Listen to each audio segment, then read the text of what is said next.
परीक्षा को भूल जाओ कि हम एसएससी पढ़ रहे हैं, कि हम बैंकिंग की तैयारी कर रहे हैं, कि हम यूपीएससी दे रहे हैं, या हम शिक्षक बनेंगे, या हम यूपी बनेंगे। आप ये सब भूल जाओ। आप सिर्फ इतना कॉन्फिडेंस पैदा करो कि हिंदी हमें पढ़ना है और हिंदी की हमारी तैयारी होनी चाहिए। हिंदी का अगर हमारे पास पेपर आए तो 60 क्वेश्चन अगर आ रहा है तो 60 में ना 60 तो 58 तो करें। ये कॉन्फिडेंस पैदा मतलब किस परीक्षा में अब हमसे नहीं मतलब कौन सी परीक्षा आप देंगे, जहां भी देंगे उससे कोई मतलब नहीं। इंग्लिश आपको कम से कम नॉर्मल इंग्लिश और जो एसएससी के थ्रू आप बताए हैं एक दो बच्चे, उनके लिए इंग्लिश और मैथ तो आप जान ही रहे हैं, है ना। इंग्लिश और मैथ बिना काम नहीं चलना है। इंग्लिश में आप पता चल रहा है कि नाउन पढ़े हो तो आप ये बता पाओ, मैं पूछूं आपसे आपने क्या पढ़ा तो आप ये बता पाओ कि सर मैंने नाउन पढ़ा। अब नाउन अगर आपने पढ़ा है तो नाउन से फिर कोई सवाल गलत नहीं होना चाहिए।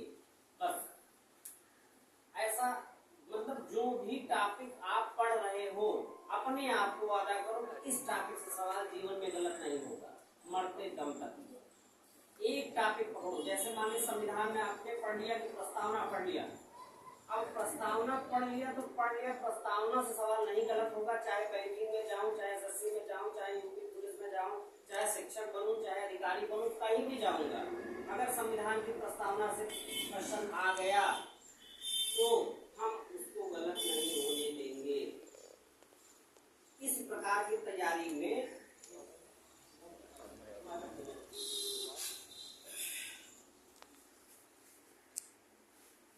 देखो हम लोग एक होता है ना कि जानते हैं। अभी मैं आप लोग को अगर बुरा नहीं लगे तो किसी एक को कोई एक अपने मन से खड़ा हो सकता है, अपने मन से बस ऐसे ही मतलब कुछ ऐसा उसको ह्यूमिलिएट नहीं करेंगे। आप खड़े होइए, बता रहा हूँ कोई भी एक खड़े जहाँ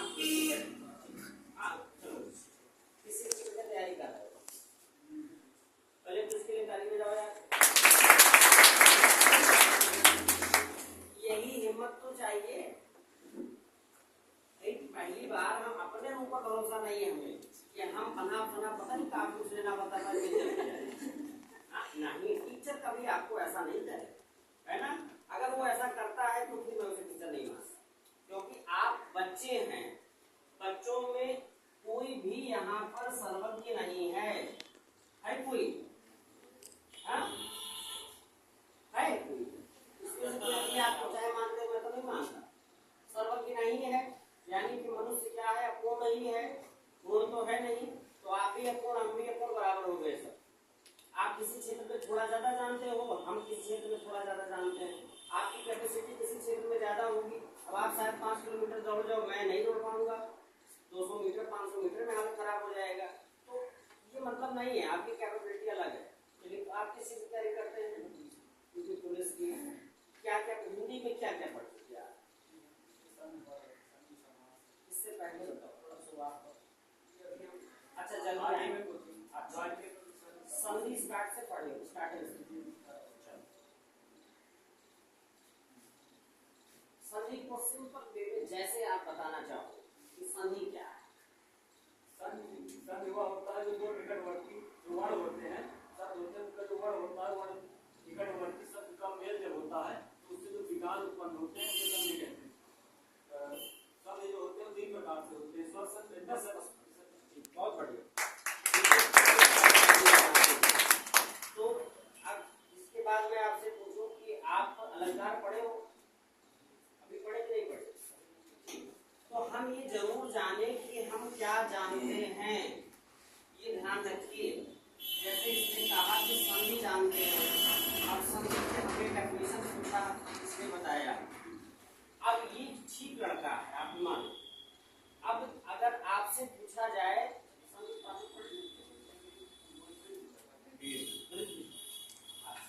ये गुण कहाँ से नाम आया, गुण गुण क्यों आ गया, गुण क्यों कहा गया है, कुछ कहा नहीं कहा।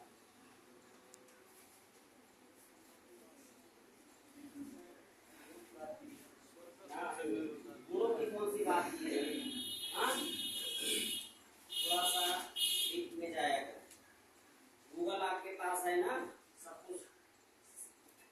कुछ एक टीचर हमेशा कभी कभी मिस हो जाता, नहीं बताता। गूगल करो और अंदर तक जाओ, गुण को गुण काहे कहा गया और कुछ काहे नहीं कह दिया गया। मोहन संधि कह दिया जाता, मोहन सर संधि, है ना, ऐसा कोई क्यों नहीं कहा गया। तो इस कुछ शब्दों के पीछे लॉजिक होता है, कुछ के पीछे लॉजिक नहीं होता। लैंग्वेज जो है वो आर्बिट्रेरी होती है, इसलिए उसके पीछे का लॉजिक नहीं है। अगर आप पूछो सर ये बोतल है, बोतल क्यों कहा गया, इसका नाम पंखा क्यों नहीं रखा गया, तो रैंडमनेस है, रख दिया गया बस। लेकिन गुण जो नाम है ये विशेष कारण से है। संधि का सीधा सा ओरिजिन कहाँ से है बताओ, संस्कृत से।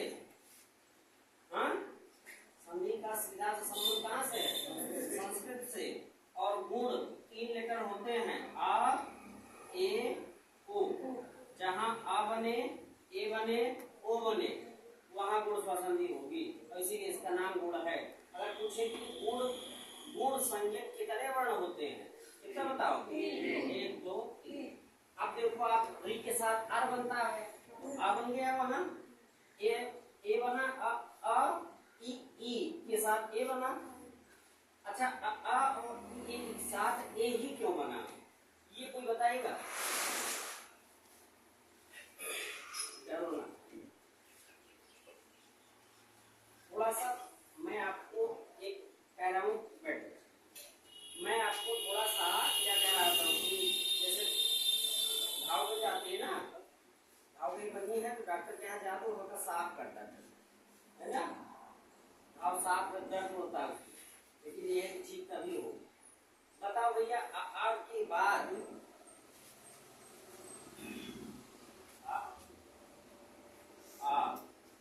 की बात आए तो ए ही काहे बने, कुछ और क्यों नहीं।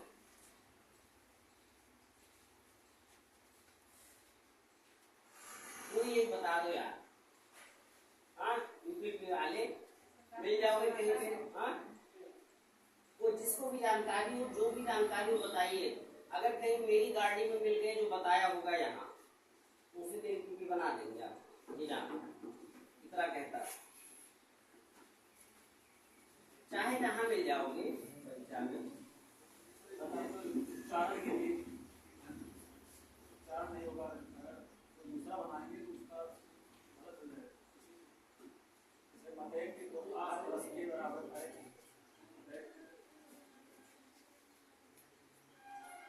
बताओ बेटा, और कोई आ और ई के मेल से ए ही बनता है, ओ काहे नहीं बनता, ये क्वेश्चन किया कभी, ओ काहे नहीं बनता, हम ओ बनाएंगे। ये तो संधि है ना, आ और ई के जोड़ते हैं तो ए बनता है, ओ काहे नहीं बनता। अच्छा, ये हमेशा ध्यान दीजिए कि दूसरा वाला निगेशन वाला पॉइंट याद रखिए, निगेशन। हमेशा बच्चों बताते हैं कि आप कभी क्वेश्चन में उत्तर मत ढूंढिए, आप क्वेश्चन पढ़िए और गलत उत्तर ढूंढिए और काटिए उसको। आप देखिए 10 सवाल आपका हर परीक्षा में बढ़ जाएगा, हर परीक्षा में 10 सवाल बढ़ जाएगा। आप कभी भी सही उत्तर की तरफ भागो मत, आप सोचो इसमें से कौन सा पक्का गलत होगा, ये थोड़ा ध्यान दें, कौन सा पक्का गलत होगा, ठीक। अच्छा, नहीं चलिए ठीक है, मैं आपको बताता हूँ फिर।